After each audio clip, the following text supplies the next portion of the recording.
You've done all the healing, the therapy, the shadow work, you've saged, which, to be honest, I used to think saging was enough to keep these pests away. That's what my indigenous ancestors believed. But what I've found is that it only repels low-level entities. But don't get me wrong, it still has massive benefits, but it does not target deeply embedded energies. So, if you've done all the things they've told you to do, but something still feels off, you spiral for no reason, you wake up anxious, you self-sabotage, this one's huge. You repeat the same unhealthy patterns over and over again. You may even feel defeated, but no one's talking about it. No one taught you why. Here's the truth, because unhealed trauma doesn't just hurt, it opens portals. And spirits and entities slip in through those fractures. And today I am going to show you how trauma doesn't just break your heart, it fractures your energy field, and why some of the spiritual interference you're feeling isn't imagined, it's embedded, it's energetic, and it's absolutely clearable. So let's talk about what no one else is and no one's teaching. But first, welcome to my channel. I am Jen Scott, a quantum alchemy mentor.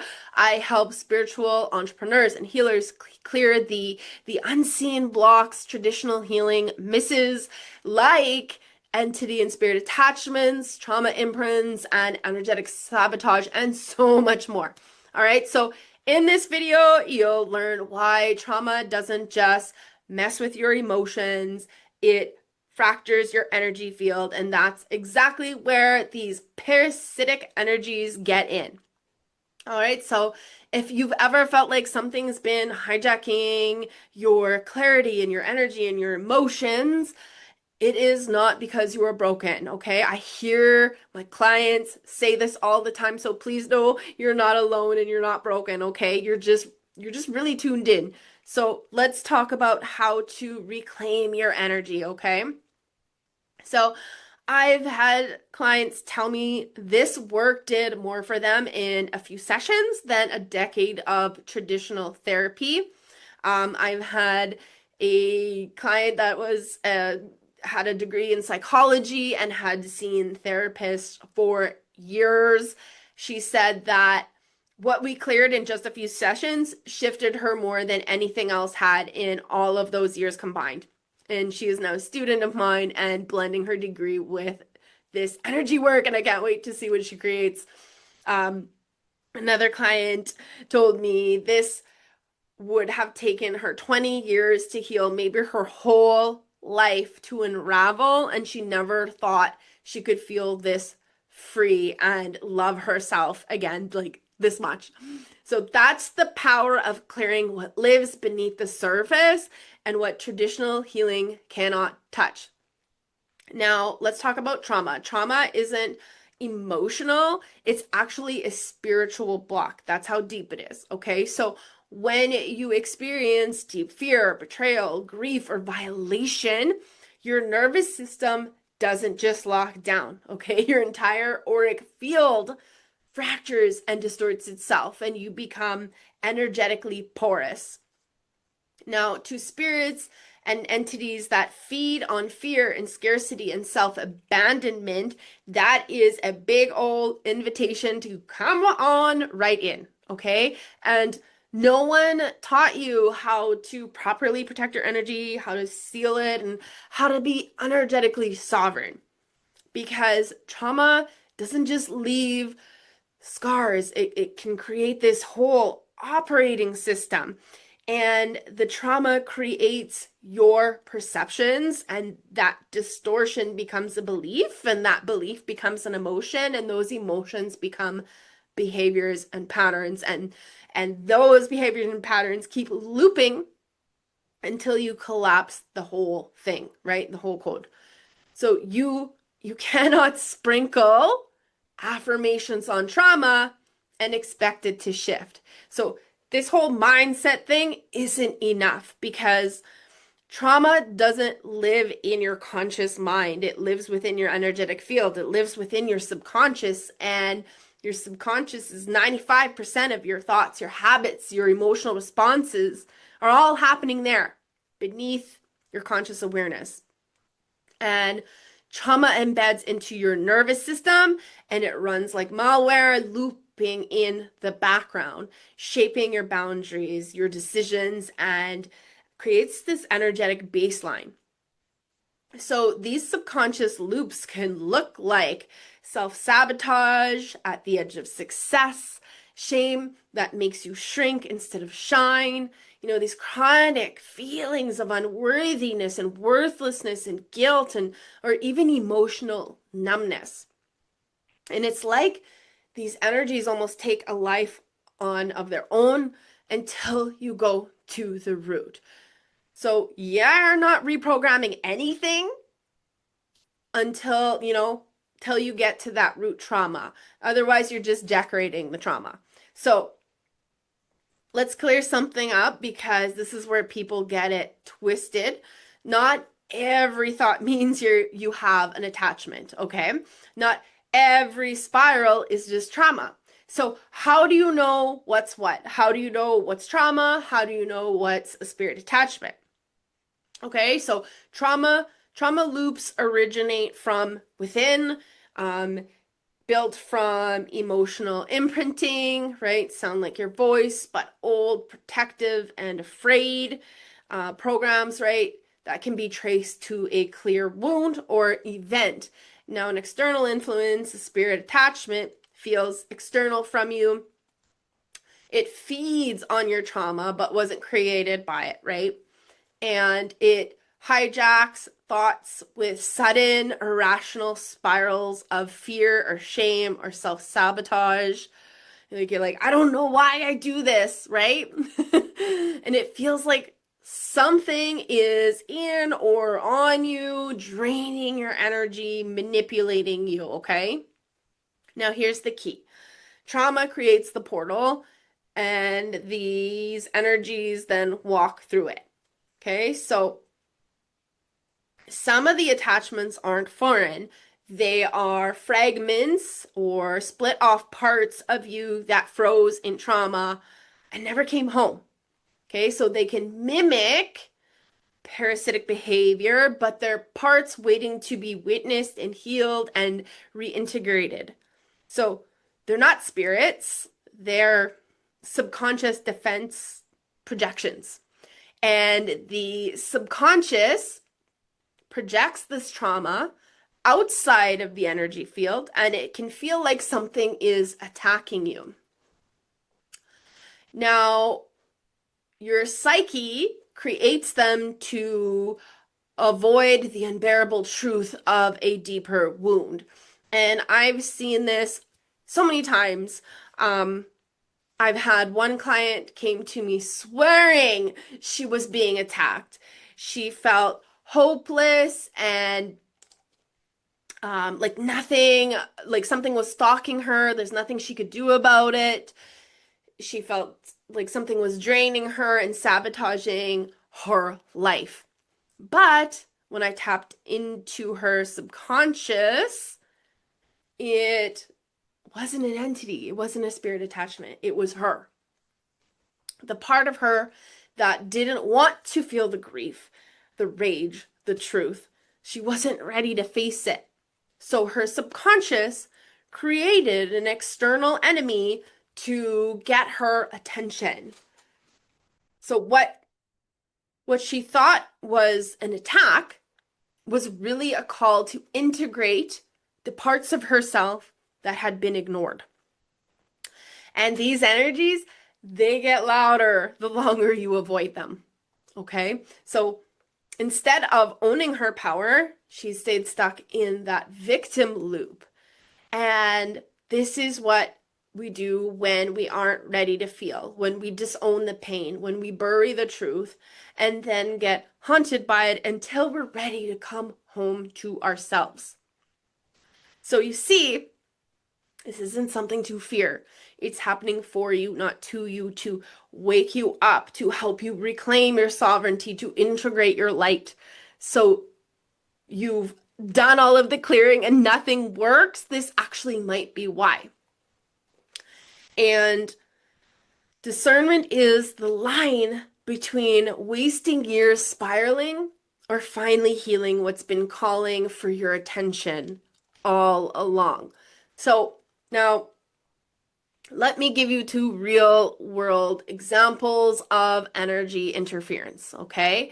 So I had a client come to me, her and her husband actually, and this was, oh gosh, over 10 years ago that this happened to them, okay? And they had visited a Reiki practitioner for a couple session. And the moment the woman walked into the room, she told me she felt something was off, but went through with the session anyways. And ever since that day, everything changed for them. They both felt darker, heavier.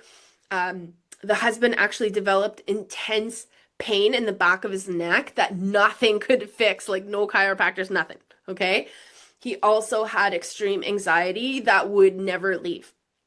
And when I tapped in, they each had attachments from that session. They had absorbed this energy. And one of them had actually created a portal in the back of his neck. And after we cleared the energy, the pain was gone, the heaviness was gone, and they finally felt free after a decade of this energetic chains around them, this bondage, okay? Now, another client I had, this one was a wild one, had just gone through some major trauma. Her husband left. She was spiraling. Her friend actually had referred her to me, and when I connected with her, she was pulling the hairs out of her eyebrows. She was rocking. She was overwhelmed, like totally in panic. And I could immediately sense in her energy some type of attachment. So when I told her, you have a spirit attachment and we need to remove it, she lost it. She spiraled into fear. She started pacing, talking to herself, right? Just completely emotionally hijacked. And something you might not know is that spirit attachments and entities can actually amplify your emotions, right? They attach to the mental and emotional bodies to stay in control. So they can hijack your nervous system to prevent the clearing so they can continue feeding off your source of energy. So we couldn't proceed with this session. I had called her friend to come help and get this woman grounded and take her for a walk and get her stabilized.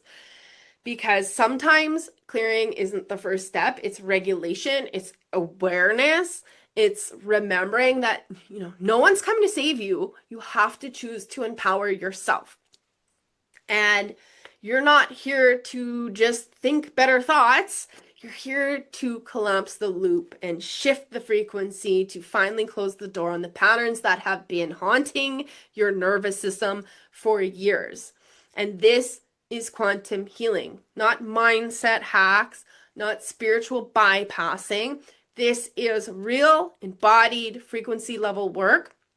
And it's the skill set the next generation of healers has to master, because the truth is trauma doesn't just create horrible memories, right? It creates frequency, and that frequency becomes the energetic blueprint your field broadcasts out to the universe, therefore attracting more of that energy back in, whether you're aware of it or not.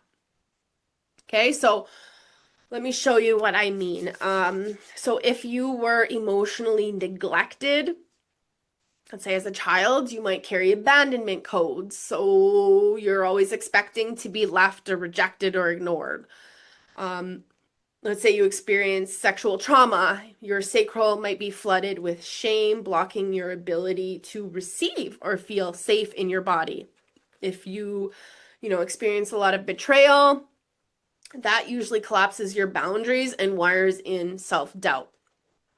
And if your voice gets suppressed long enough and your throat chakra locks down, your truth goes silent, okay? So these aren't just patterns, they're these vibrational signatures, and the reasons your, affirmations don't work.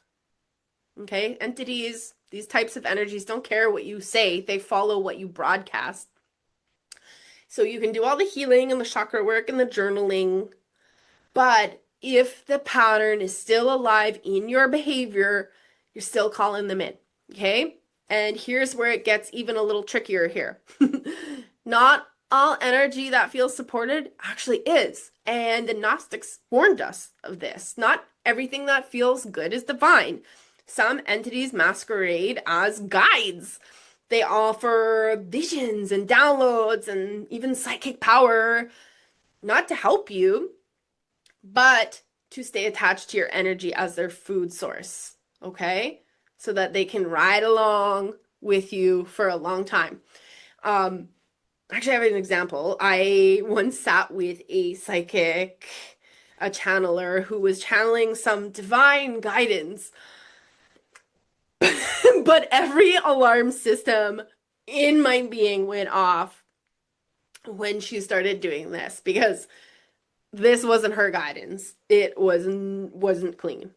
And that moment really opened me up and sent me deep into the rabbit hole of false light and how these energies operate from behind the mask of light and love. Now, I'm not anti-New Age.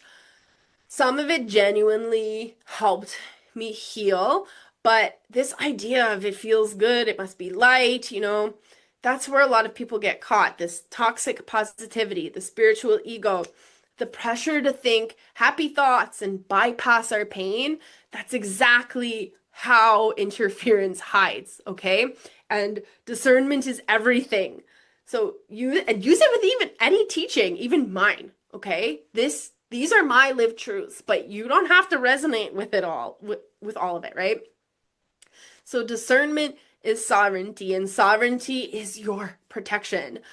But what most people miss is, you did the healing, you just kept the pattern. Like the pattern is still there. So maybe you don't cry over the betrayal, but you still betray yourself. Or you maybe consciously process the trauma, but you still overgive.